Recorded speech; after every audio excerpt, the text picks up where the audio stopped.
You're listening to a Frequency Podcast Network production. The Brock and Dalby Podcast. This is the Brock and Dalby Podcast. Welcome to Monday. My name is Brock. I'm Dalby. I had one of my favorite weekends in a very long time. Very randomly, drove to the state of New York for a nerd convention. Oh, nice. Where at? Watertown. Okay. It was called NoCo Con, which is like North County Convention. Yeah. Comic convention, essentially, but they had like video games and board games and all that, you know me. All Yeah, that nerdy shit's stuff. rad, though. It's awesome. And my kids found a booth. Do you know LARPing? Do you know what like live action role play? Is that where, like, I mean, I only know it because of that movie, like, Role Models. Yes. It's like Essentially Stifler that. and McLovin. Yeah. Right, so not so much the like lightning bolt, but they had a booth set up. It was like chained off little stanchion chains. These two dudes who were super cool guys, like just really nice guys, dressed in like knight attire, teaching kids how to beat the hell out of each other with foam swords and weaponry. That's awesome. My kids whooped each other all weekend, and you bet as a parent, I took them back to that booth as often as I possibly could, because every parent listening to this podcast knows if you find something that your kids think is fun and tires them out, you do it until they won't do it anymore. I think that's a really cool experience until your kid actually gets a real blade at like a flea market one day. Well, Because you go one of two ways as a kid. You're right. You either get into it and you're like, this is fun, or you're like, I'm going to live and die by the blade. I'm Like, going to study the blade. Next thing you know, Marcus is like 16. He's like, well, you guys were busy talking to girls. I was studying the blade. See, but that's the thing, is it's all about responsible parenting. Like when my oldest, Alex, started kind of going headshots on her little brother, I was the one to be like, hey, don't do that. The same way that if I see Marcus suddenly takes an interest online in buying fedoras, then we talk about don't do that. We need to make fedoras great again. They got such a bad rap, dude. The Brock and Dalby Podcast. The Brock and Dalby Podcast. A round of applause for all of you beautiful, sexy people for being here. How you doing, man? I'm okay. I forgot to plug my phone in yesterday, and as you know, I'm a phone alarm guy. And I woke up this morning to my nanny knocking on the bedroom door, and I thought it was one of the kids, and I almost started to cuss. I was like, "What do you want? Yeah. I'm sleeping. I have to work in the morning." I was laughing. So both of us were running late this morning. Dalby sent me a message at like 5:07 saying, hey, just running a little late. Yeah. I said, no worries, man. Me too. I've been up since 3 a.m. dealing with a dog who's got diarrhea, and I'm very scared that I left the house, to be honest. I gave him some like pumpkin that usually calms his stomach down. But, That does the trick. yeah, he just kept going in. Oh, man. I don't need to get into details. Sure, I know that, but I like, feel like anybody who's owned a pet has an idea. Courtney's got a vagina, so like Oh, that's right. I know. I feel really bad. I don't know if I should have stayed. I don't know. Painting the walls. Well, and it doesn't help that, like, we have one of the jobs that you can't be late, or at least you can't sneak in late. Yeah. Like when you're on the radio, you can't sneak in and be like, "Oh no, I've been here the whole time." Yeah. Whereas like some jobs, we've all had those jobs where you could kind of come and go. Oh, yeah. Boss not paying attention, coworkers don't really care. I mean, in general, when I used to work in kitchens, I'd always be like, yeah, man, I'll go rearrange everything in the fridge and stuff like that. And like sit down for like 20 minutes just to chill out. But Dude, I used to work at a shipping receiving place that had a bunch of big sea cans out back full of like different parts and stuff like that. And I got tasked one day. They were like, "Hey, the container with all the big like industrial hosing needs to be everything pulled out and then reorganized so that we can keep better inventory of what's in there." And as I started putting everything back in, I managed to turn it into a bed, and I just slept in there for like 2.5 hours. worked at this factory for like 2 or 3 weeks. And I essentially learned that, like, as long as I had a broom in my hand, because I was essentially like the janitor there, like, Right. And as long as I had the broom in my hand, like, nobody bugged me. People don't ask questions, especially for a job like that. They just assume. You keep your head down, you pretend like you're sweeping, or you're like looking at cleaning something, and like nobody's gonna like tell you what to do, Right. or going to want to bother you pretty much. It's like, similar to the clipboard theory. Anybody who has a clipboard in hand is probably doing work, unless they're completely slacking off and just don't want anyone to ask them any questions. That's true. I've also seen the theory that you can get in anywhere if you have a ladder. Yeah, because why would you show up to a place with a ladder? Yeah. Unless you were meant to be there. Yeah. If you have like a vest on and stuff. And Yeah. See, but I feel like even because so many people use vests to like get into places that they're not necessarily supposed to be. Yeah. That I feel like people are paying more attention for that now because it is something you can order online for a very low price and go places. Whereas I think that's why I like ladder, because it's like, well, there's no way this person put a ladder in their car, drove all the way down here and hauled it over. They must work here for some reason. Unless you're like one of the Hardy Boys or like Edge or Christian or something, you know? Then you just take a ladder wherever you go. The Brock and Dalby Podcast. We just got a text in here at 762-555. Says, if you just hang out in the crapper, no one's really going to bug you, but you only got so much time. That's just it. Well, because we talked about it too, right? Like if you have to get out of somewhere, Brock has always said the number one way to do it is just tell people that you got bad guts, that that things are happening down there because people don't ask questions.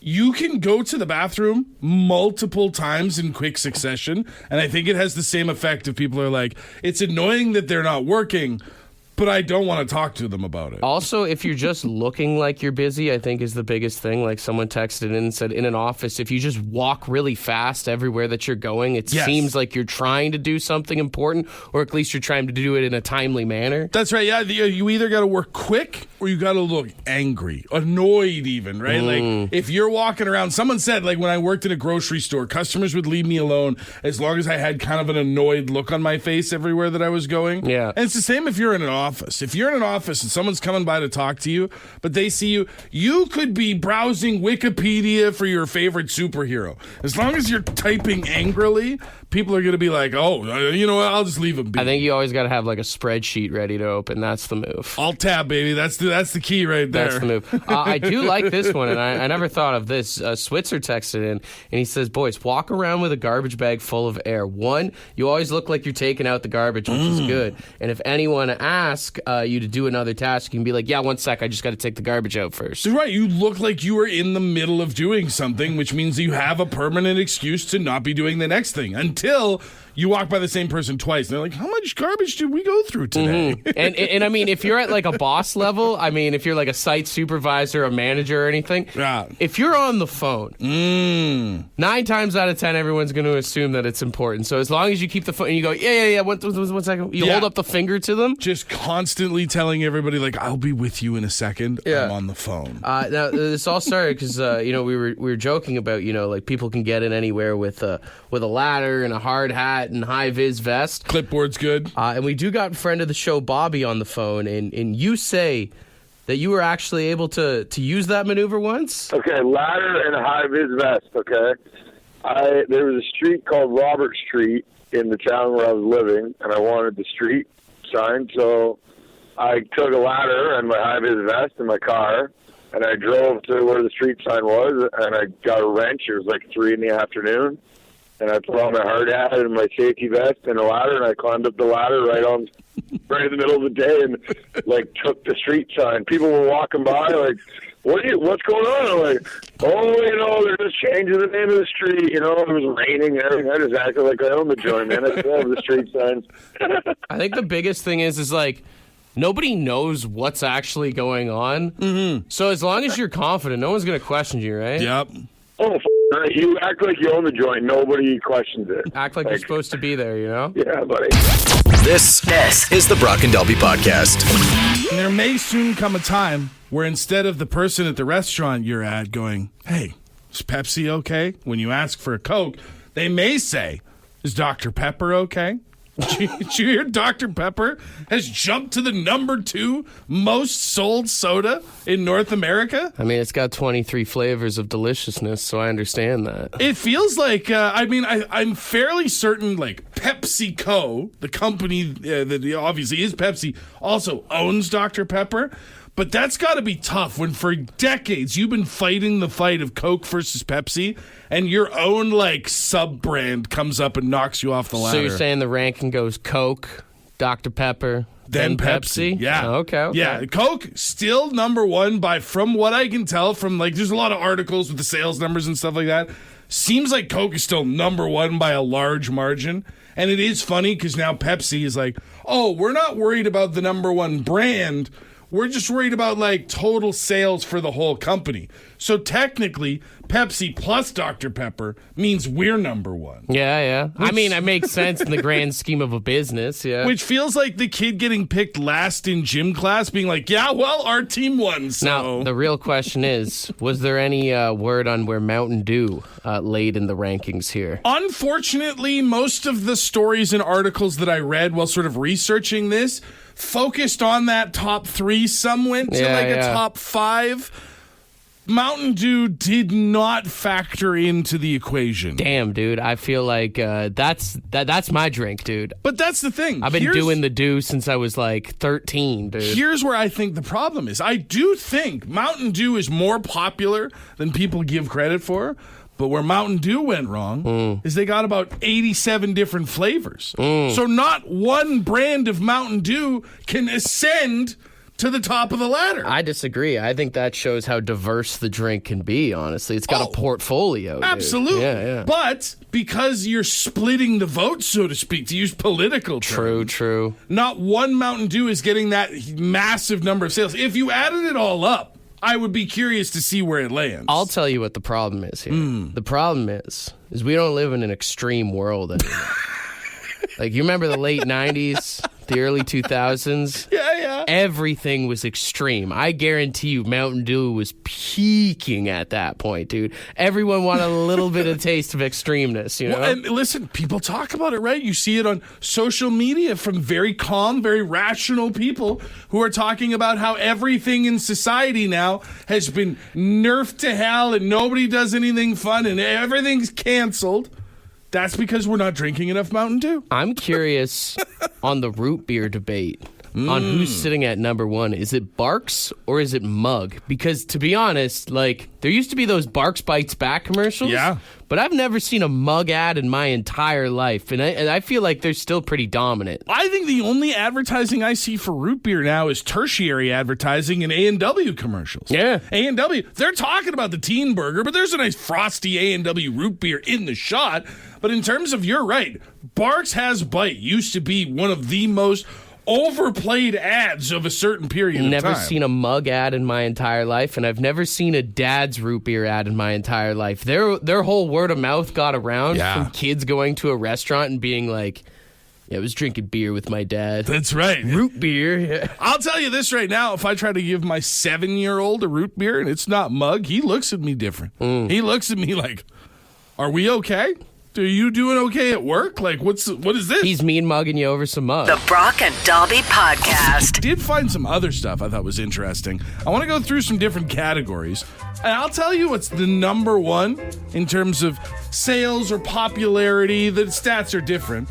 And you tell me the number 2 in each of those categories. What is the Dr. Pepper of, say, chocolate? Where the number 1 in both Canada and the States is Reese Cups. Really? Yeah. Huh. So think in that sort of vein of like the chocolate we would see. I'm just surprised with like peanut allergies and everything. Huh. Hey, I don't have a peanut allergy, but Reese's, I'd say it's worth it. Yeah. Snickers then? No, not Snickers.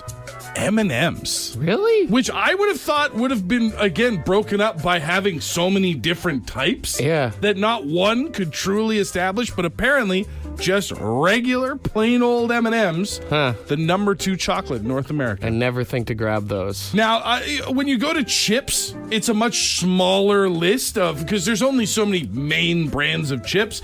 In North America, number 1 selling chip, that's Lay's. Number 2, Doritos.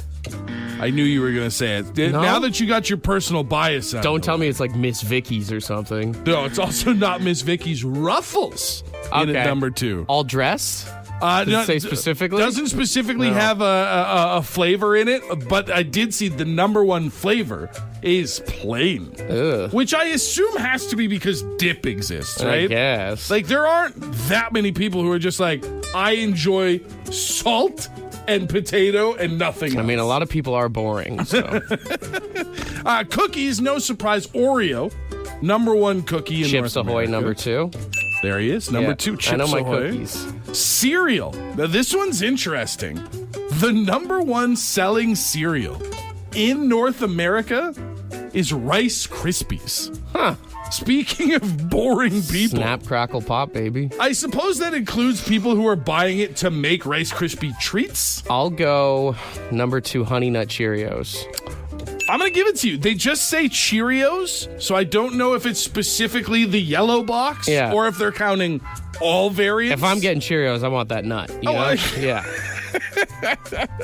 Now, I tried to find most popular or best-selling Canadian pizza brand, restaurant, and there's a million different sites that give you different information.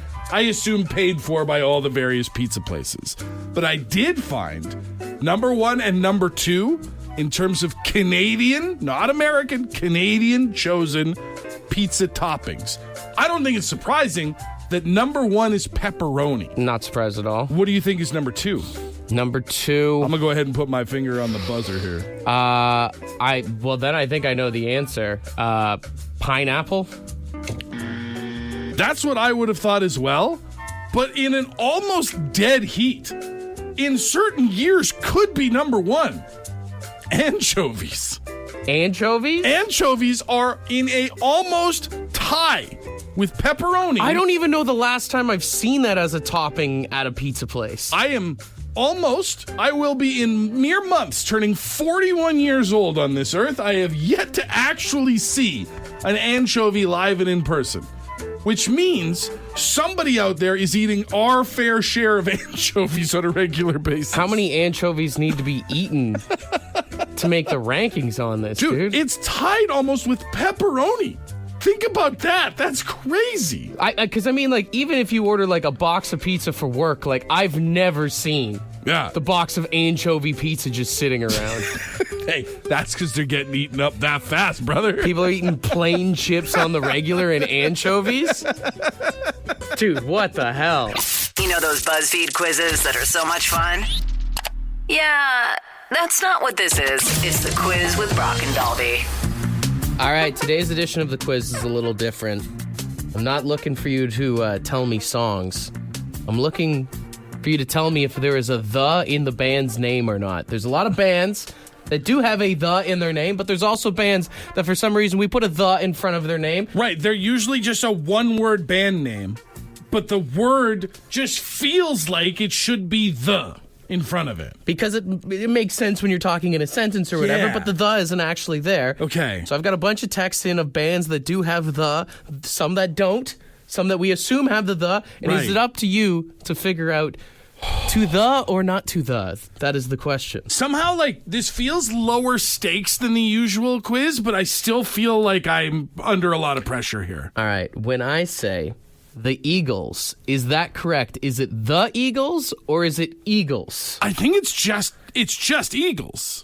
Yes, It is okay. just Eagles. If I got nothing else, I got one right. Let's go. 1 for 1 so far. Now, when I say the Beatles, is that correct? Is it the Beatles or is it Beatles?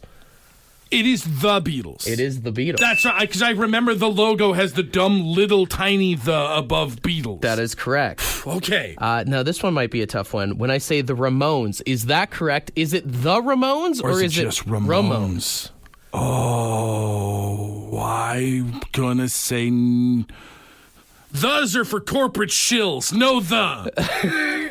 Yeah. No the. Whether it's the right reasoning or not, it still counts. Think about the T-shirt. The T-shirt never had the on there. That's right. But we've always said the Ramones. Now, with another, I guess, big T-shirt band, is it the Misfits or is it just Misfits? That I feel like is just Misfits. It is just Misfits. That's because I remember the lower third when they would come out on WCW Monday Nitro. Sure. It just said Misfits. How everybody knows the Misfits, of course. Now, this one here, is it the White Stripes or is it just White Stripes? I'm going to say, and I'm guessing, but Jack White is weird, so no the. Oh! It is a the. Damn. It is a the there. Damn you, Jack White. Is it the Trues or is it just Trues? That's the truce. Yeah. There you Shrews go. would just be weird. Is it the Queens of the Stone Age or is it Queens of the Stone Age? Just Queens of the Stone Age. There you go. Okay, we're rolling here. All right, I got two more for you here. Okay. Is it the Grateful Dead or is it just Grateful Dead? Oh. No. No, the. Yeah! That is correct. Oh, you made me sweat for that one. Now, this final one here, Okay. I only got one wrong so far. this one you'll get shame belt for. Oh, no. Is it the Tragically Hip Oh. or is it Tragically Hip? It's the, right? It's the Tragically Hip. Is that your final answer? Oh, you suck. Don't do that. I'm just asking you, is that your final answer? Is it the Tragically Hip or Tragically Hip? We are the Tragically. It's the Tragically Hip. It is the Tragically thank Hip. God. Oh, I was gonna pack. Round of applause, man. I was gonna go home and tell the kids we gotta go. We can't stay here. You gotta pack your bags and get the hell out of Dodge, dude. The Brock and Dalby Podcast. The Brock and Dalby Podcast. I don't know who needs to hear this, but as an adult, you can buy a king-size race car bed. You cannot. Yeah, you can. Where would you get an adult race car bed from? Online. And read the website slowly, please. Online, zoomybeds.ca, dude. We're looking for like a new mattress and like bed frame. Yeah. And a buddy of mine was telling me, he's like, yeah, you know they sell king size and queen size race car beds now. That's amazing. Yeah, it's a real thing. They come in like these Lamborghini like type shapes and stuff. Some of them have the doors that open and everything on them. Did you imagine getting up in the morning, having to swing the car door open to get out of bed? Yeah, it says it comes with the doors, also comes with neon light underglow and even a Bluetooth speaker as well. Damn. It's pretty sexy, man. Okay, that's actually because, like, hey, sometimes it's nice to have like a faint light in the bedroom if you get up. If you're an older gentleman like myself, maybe you need to go pee a couple times. Having a little RGB under the car is not a bad thing. I tried tossing the idea Courtney's way. She's not buying it, especially for $1,100. But Whoa! she was like, wait, what are we, kids? No, well, my thing is if grown men can play with Legos and watch wrestling and like all this stuff, why can't I have a race car bed? Why'd you have to throw wrestling in there? That feels personal. Sorry. I'm on board with your race car bed. Maybe that was a personal attack. Just trying to prove a point here. You know what I mean? To be fair, though, like, I'm on board. I'm a little worried about the price. You have a car that might be worth less than $1,100 currently. Hey, don't talk about the Civic like that. I will say, though, like, if I was single, Yeah. if Courtney wasn't in my life, I would have bought this thing ASAP. Dude, just imagine the fun you could have if you Sure. like brought back someone from the bar. That's like, my problem. That's where I think it falls apart. You literally say to someone at the bar, you're like, you want to go for a ride? I got a Lamborghini at my house. Yeah, they're not getting in that bed with you, brother. You're not lying. You are telling 100% of the truth, and they are 100% leaving as soon as you open the bedroom door. Dude, even just like having people over at your house and being like, yeah, I'm going to go take a lap real quick. Go take a nap or something. I think this should be geared at couples, people who are already together. I think if you try to surprise someone with a race car bed, it's going to end badly. But if you find that right partner, guy or gal, that you guys can look at the website together and be like, that's cool. Yeah. You are a forever goals kind of couple. You bust open the wine at dinner, the kids go to bed, you look at each other and go, want to race? Want to drink and drive? Good chow. Start dropping Fast and Furious quotes in the moment. I almost had you.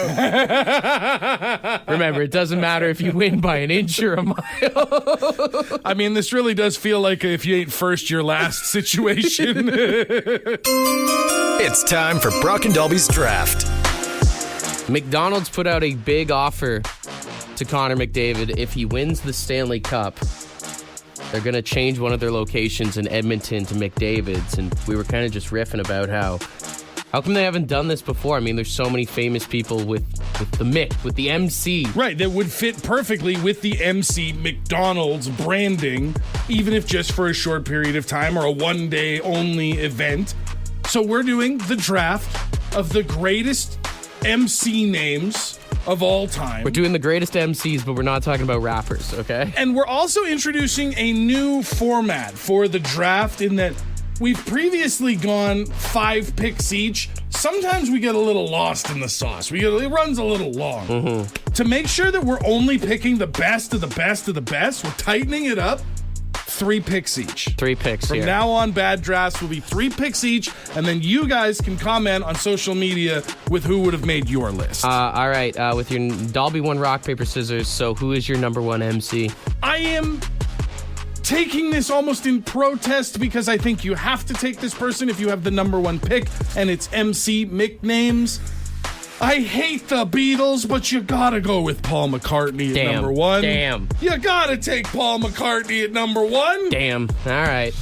I agree. That was my number 1 pick, and you stole it right from under my nose. I'm going to go number 1 then. Matthew McConaughey. All right. That's a good one. Mm-hmm. That's a solid pick. I will also take an actor from my number 2 pick. I go back a little bit farther, but just one of the icons of cool, one of the coolest guys of all time. Steve McQueen. Yeah, nice buddy. pick. I've been almost a year off the darts. I could light one up now just thinking about how cool Steve McQueen was. Coming in at number 2, I am going to go with, and you know what, maybe people don't think about him as much now, but man, did he make me love baseball as a kid. Mark McGwire. Yep. I got Mark McGwire coming in at number 2 here. Absolutely solid number 2 pick. I don't care if he juiced or not. Yeah. All right? That guy made so many kids happy. How many dingers did he hit? All right? The world was talking about baseball. You want to see me hit some dingers or what? Absolutely. I go for my number 3. And the problem is I actually prepared this as the old style of like needing 9 different picks. So I'm struggling to hone in what my number 3 is. But I think that I have to take Rue McClanahan, Blanche from the Golden Girls. One of the greatest character actors of all time. I didn't even know that was her real name. One of the greatest character actors of all time from one of the most iconic television shows of all time, The Golden Girls. There are so many that I could have put here, but there's just a part of my heart that loves the Golden Girls. And I'm surprised I'm taking you from this one. I'm going to go at number 3. I know he's a controversial pick, but I'm going Vince McMahon. Vince McMahon's a tough pick. I'm going Vince McMahon. I mean, everybody knows his name. I know he's kind of... He's embroiled in scandal currently. He's got some stuff going on. Yes. But, I mean, when you look at the famous mix out there, the McMahon family as a whole honestly is huge. Absolutely. And I'd be remiss to kind of not bring him up. You have to acknowledge what he's currently in the public eye for, but also it is fair to say this is a man who built an entire industry. He had the McGregor strut before McGregor had the McGregor strut. Absolutely. That's what I'm saying. All right, new, tight, fast, bad draft. Brock, what are your 3? Running through it one more time here. I got Matthew McConaughey, number 1. I got Mark McGwire at number 2. And I've got Vince McMahon at number 3. On my side, the Dalby picks, I had number 1 overall. I used that to take Paul McCartney. I then followed it up with Steve McQueen and Rue McClanahan, who played Blanche in Golden. Now, I will say, I'm seeing a lot of texts come in saying, boys, you forgot McLovin. We had a conversation before. Yes. McLovin doesn't count. Real MCs only. It was a fake ID. His Yes. name was Fogel. Okay, guys? His real name was Fogel. Don't forget that. This is the Brock and Dalby Podcast. Ed's word of the day. Let's see what he's got for us this morning. Good morning. Today's word is gadabout. Yep, gadabout. Oh, yeah. Gadabout. Gadabout. And it's a social person. That's definitely more fun than a non-social person. Anyways, that's about it. Have a great one. Cheers, you're up. Gadabout? Gadabout. I think the only time I've heard it used in a sentence is like talking about it is a real gadabout town. Basically, just someone who's like always out and partying and stuff like that. Yeah. I mean, I think we all have that one buddy that like when you go to the bars, all of a sudden you're like, "Where's TJ?" And he's just like talking to everyone. 100%. Yeah, that's a gadabout. That's a gadabout. It's the guy that you can lose him. And you'll find him at some point. You know that he's going to be okay. He's just got to go shake hands with everybody in the place. The kind of guy that comes back and he's just like, "Hey, man, I think I might have found a place for us to stay tonight. And you're like, what? My place is at home. Where are you staying? Or you find them at the Airbnb the next day and you're like, where have you been? Yeah. I'll just gadaboutin'. Or a gadabout could also be a nice way of telling your friend that they're dating a POS. Oh. You know what I mean? Like they gadabout a little too much, you know? Yeah. I don't want to be the one to tell you, but you might be dating a gadabout. They're a habitual pleasure seeker, if you know what I mean. Habitual line stepper, so to speak. It's a nice way of saying I think your boyfriend's cheating on you without saying I think your boyfriend's cheating on you. You should probably keep an eye on that gadabout of yours. A gadabout. Forget about it. Use it wherever you can, or forget about it. For more Brock and Dalby, tune in weekday mornings 5:30 to 9. The Brock and Dalby podcast is brought to you by badshop.ca, the Brock and Dalby merch store, with all proceeds going to the Canadian Cancer Society.